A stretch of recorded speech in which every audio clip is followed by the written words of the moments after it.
It's Tuesday again, and I would like to hang with you lads, but I'm off to listen to the new episode of the Slaven Selection Show. Play now or stay in dark forever. Alright, people! This episode was meant to be aired around the start of July. Well, you know what? I'm sorry, guys. I was too busy. I'm not an alien or an octopus. I can't manage so many tasks at once. In fact, I'll tell you what it is. The saddest part is that I'm trading my time for cash so I can support probably the most well-known YouTuber of all time. Oh yeah, this is what I'm doing. Sad but true. Whatever it is, I'll return it to you by the end of August, but only after creating 2 episodes at a time. Well, what I was doing, that's a good question. We have been scaffolding, cutting iron, and pulling cables for what is supposed to be the greatest show on the globe for the past 3 weeks. This is no joke. In addition, I get a great pleasure from cruising the deserted airfield on a golf cart under the scorching sun. It's fun. And I already know that since the alleged pandemics, this is the best thing that have occurred to me. You might be wondering why I'm not having fun while producing my podcast in Varadero or Ibiza.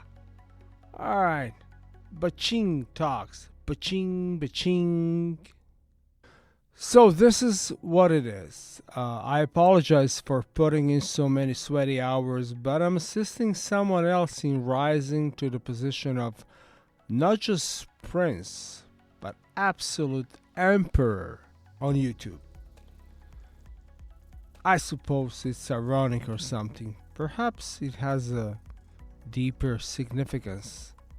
A coincidence? I don't know. But since my buddy KB is all about ultimate power, he could know the answer. Though we can't agree on that, we both adore music. Anyhow, nothing compares to summer nights with the sky above us, especially here in the Great White North. And if you're in Saskatchewan, then better. It's freaking amazing for you, but for those of us stuck in freaking Ontario, the Algonquin Park will do the work. Does the Star Festival sound enticing to you?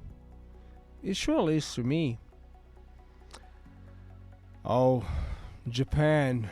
That will always be my top dream destination on my bucket list.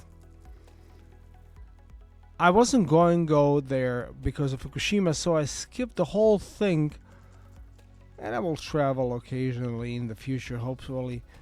So, what exactly is the evening of the 7 or Tanabata all about? I still don't understand something about the number 7 in Japanese culture. Remember, the best dogfight ace of World War II was Mr. Sakai.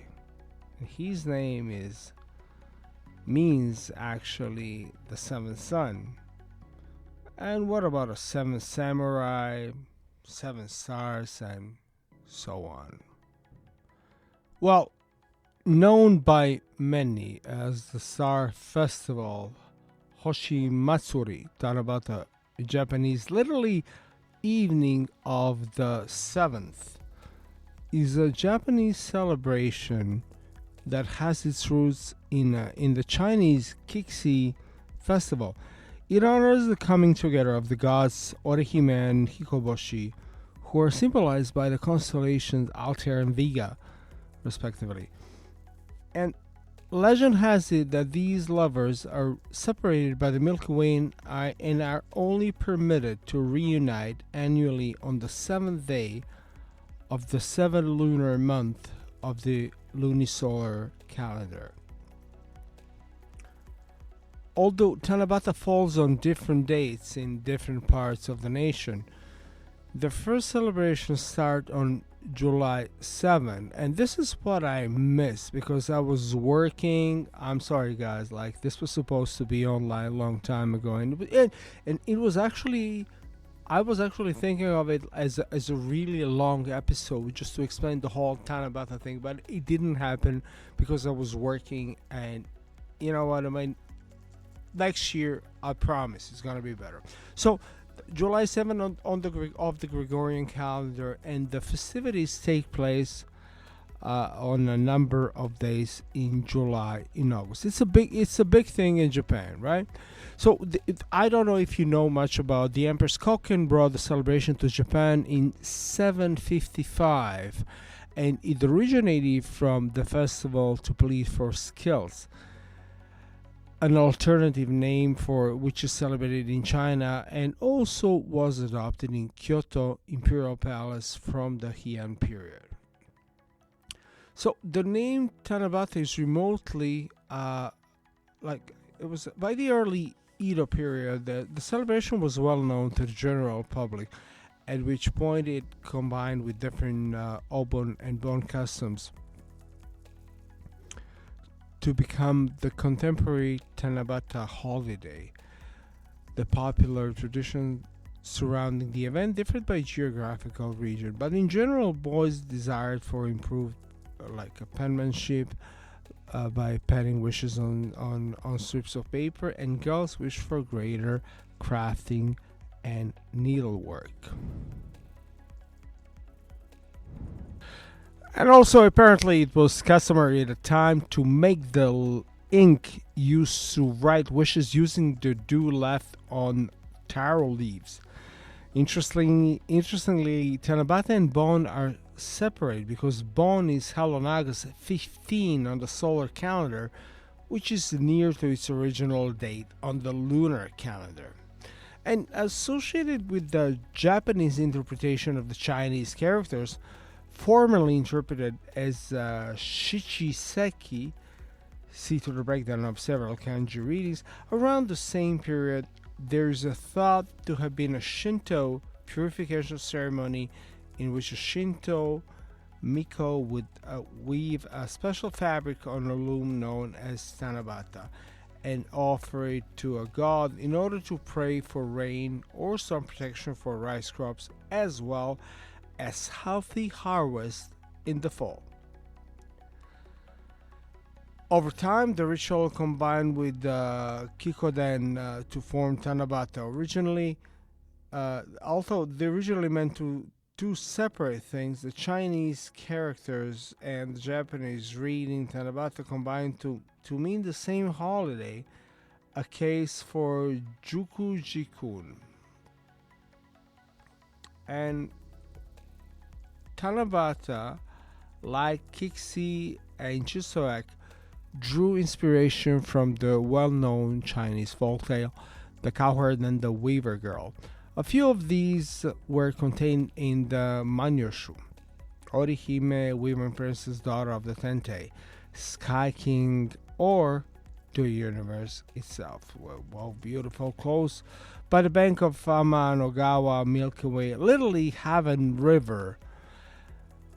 Her father loved the cloth that she wove, and so she worked very hard every day to make it happen. However, Orihime was sad that because of her hard work, she could never meet and fall in love with anyone. Concerned about his daughter, Tentei arranged for her to meet Hikoboshi, cowman, or literally boy star, also referred to as a Kengyu, who lived and worked on the other side of the Amanogawa. When the two met, they fell instantly in love with each other and married shortly thereafter.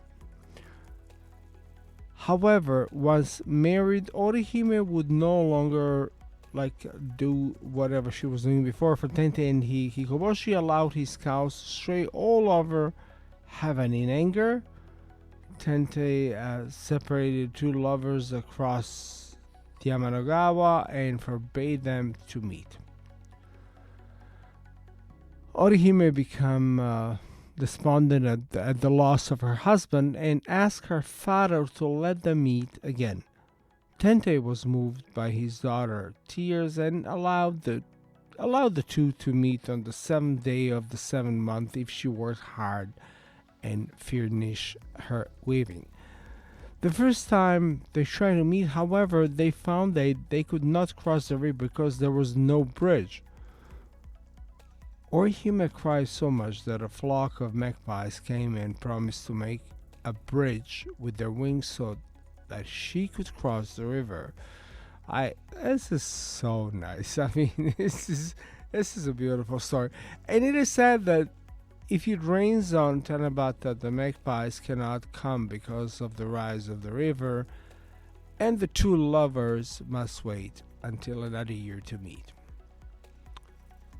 The rain of these days is called the tears of Orihime and Hikoboshi. Well, guys, you know what? Summer goes fast where we are at, and I love stories like this, and I also would love to explore more, but for now, it is what it is. Let me work on other people's projects so I can save for my own. In the meantime, I would strongly suggest you to leave the city because Perseids are coming. Look up. Pick your own star and don't be afraid of being picky. Stay in the summer mood. Stay selective. Bye-bye.